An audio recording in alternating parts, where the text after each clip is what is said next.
know what to say. My check engine light came back on. All I can tell you is I found out the issue. Flashback.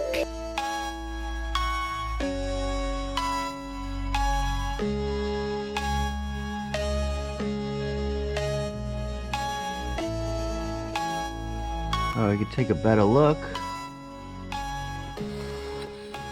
Well, that O-ring right there is just totally shit. And you can see all that stuff. It's grime.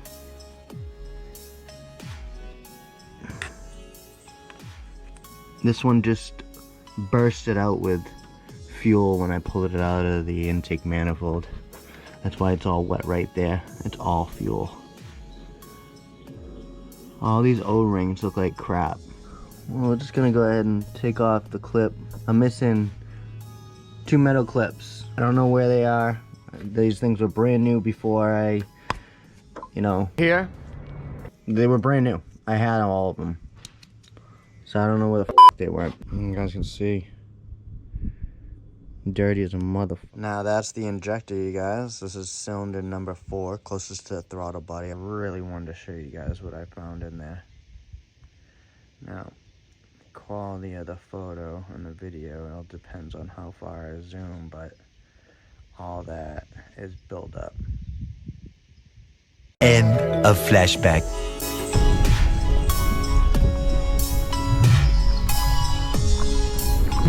It was injector number 2, cylinder number 2, because of the P0300. So when I cleaned them, and I put them back, I must have put number 2 injector in number 1 injector port, which I was trying to do 2 to 4 and 4 to 2, but during the process I got a little confused on where I picked that injector up from when I had them in line, but I confused myself. I still figured it out. I'm gonna be sending my injectors down to Fuel Injector Clinic, FIC, down in Florida.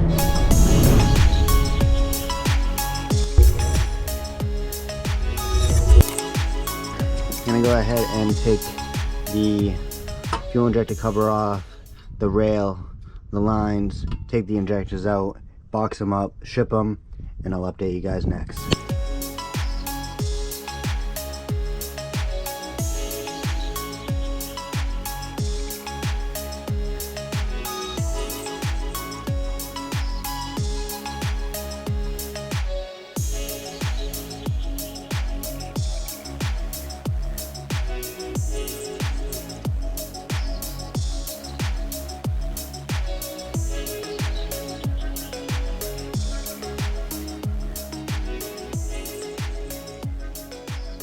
This is the website, fuelinjectorclinic.com.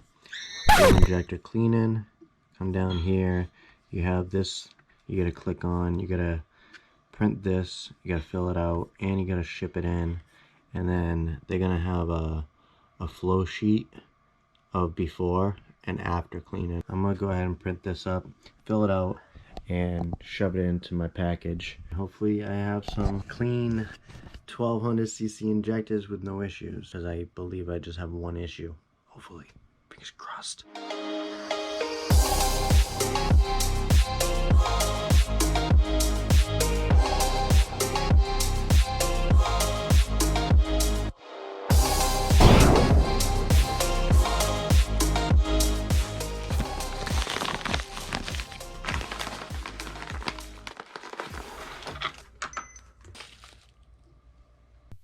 To 6 more days later, the next morning.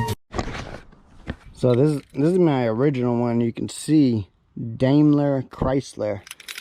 It still looks pretty good, so I really don't need to replace it. I do have them upstairs, and they pretty much are identical to this. We finally have the package, you guys, from FIC, Fuel Injector Clinic. I sent my fuel injectors out on Tuesday last week. They received them Thursday. I'm assuming they cleaned them Friday and shipped them out on Monday. Today is Wednesday, and I paid an extra few dollars for second day air, which came out to $31 from Florida all the way to Northern California. Before I actually start the process of putting my injectors back into my fuel rail, I'm actually gonna go up under here and I'm gonna drop that fuel filter right there, because I have that in line coming from my canister, which that's the canister. I'm gonna go ahead and disconnect the AN fit-ins. That's one of them, and I'm gonna disconnect that one. That is my Boomba fuel rail. This is my AN wrench that I'm gonna be using. I use it on all of my ANs so I don't nick them up. That's why they don't look that bad. I did nick up a couple times, but whatever, those can always be replaced. We're gonna need my jack and the jack handle. I suggest practice safety when working on your car and jacking it up and being under it. Since I don't have anything, I'm actually going to be using this to catch whatever fuel comes out. Put this underneath. So we're just going to let that drip right into there. Hopefully it's not going to fill up too much or leak. It is plastic.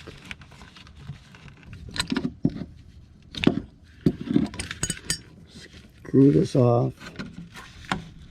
That right there is my Red Horse Performance inline fuel filter. From the left side of Red Horse is all the housing, and then right there is the threads. I'm outside, I might as well just use the hose.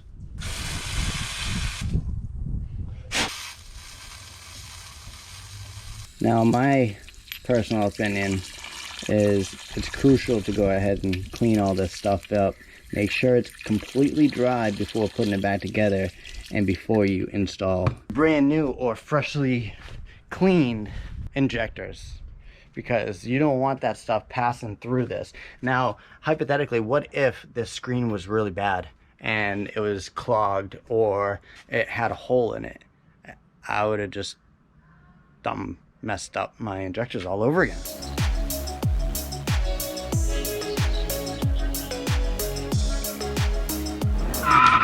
Okay, I didn't realize I was filming on time lapse, so I have to redo it all. These are top feed 1200 cc's from FIC. I had all four of them injector cleaning and flow testing. So it's $25 per injector, plus you had to send them the 4 injectors. It weighs 2 pounds. You gotta ship it down to Florida from wherever you guys are. Here is a flow sheet. Now you guys can see this is the flow, CC flow, prior to getting them, you know, cleaned. ZA18 was 1271, ZA21 was 753, ZA54 was 1192, ZA60 was 1175.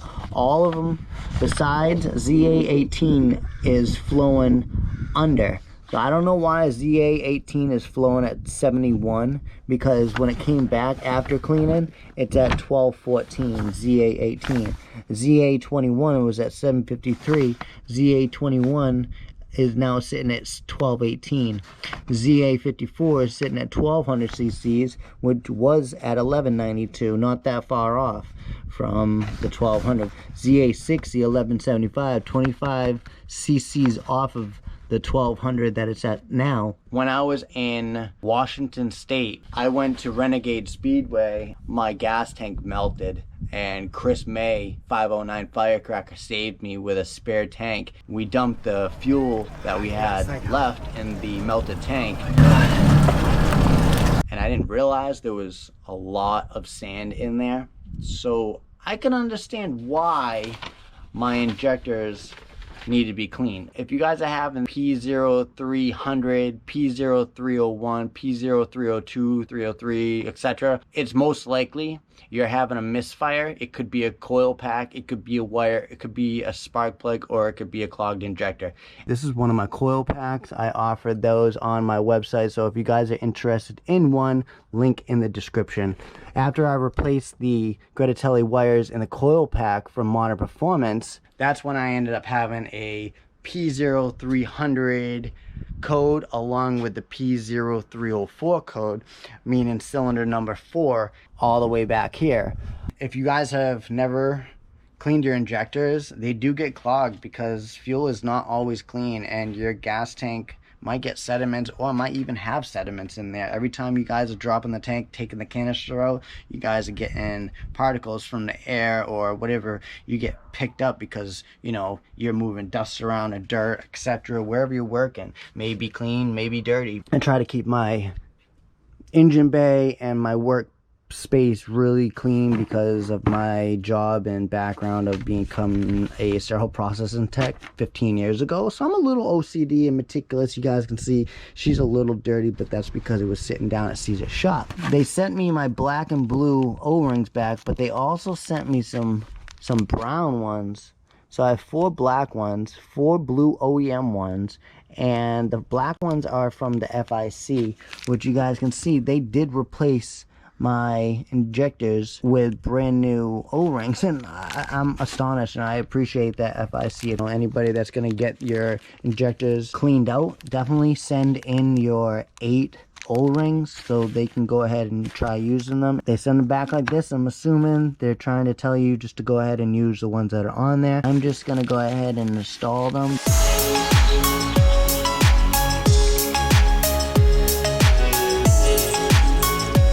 California sun out there, you guys. Dry anything in like a few minutes. I still got a little bit of water right there. Let that sit a couple more minutes.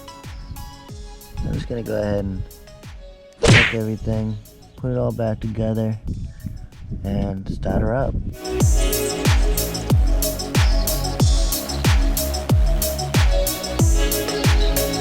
Just like how we took her out, I have -6 AN lines feed, and my tank still looks like it's leaking a little bit. I might have to buy a seal, or maybe even upgrade the tank to something better. I don't know.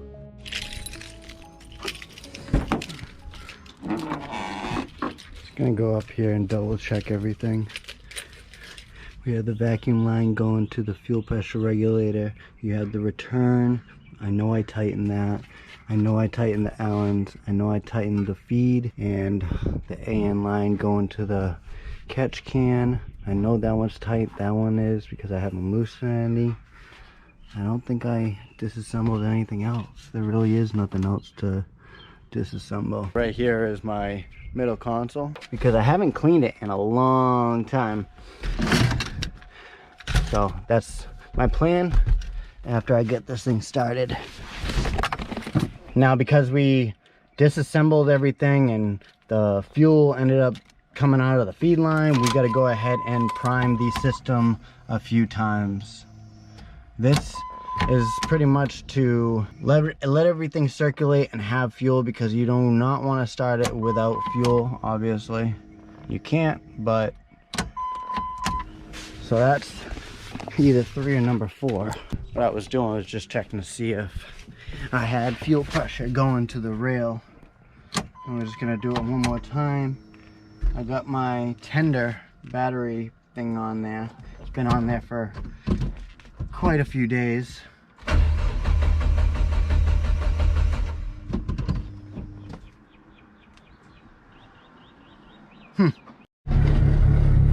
Okay, I just had to prime it a few more times. So do it roughly 6 to 7 times. Right now my cutout is open, so I gotta go ahead and close that. Just a little too loud.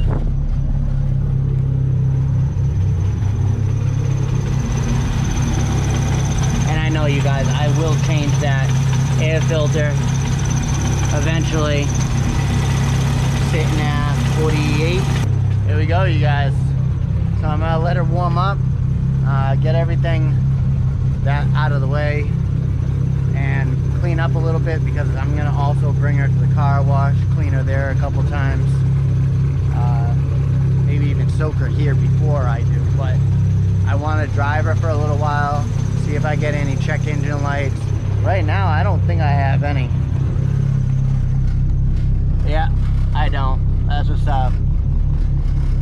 I gotta take out the bulb to the brake and the ABS, but other than that, you guys, if I don't have that check engine light, I'm gonna be pumped! Oh, look how dirty she is, you guys. I swear to God, I've been mistreating.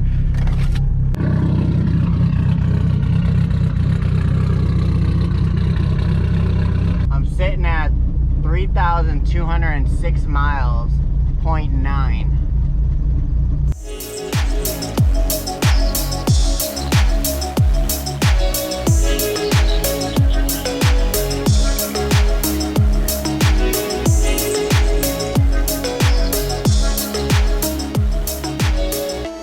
The following day.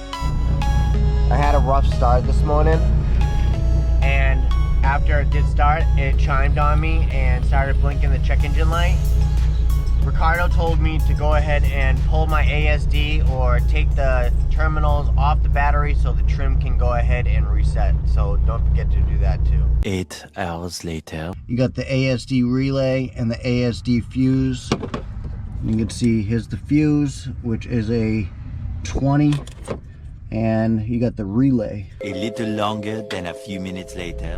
Well, the moral to the story, well, I guess this video, is if you're getting a misfire code, it could be a few things.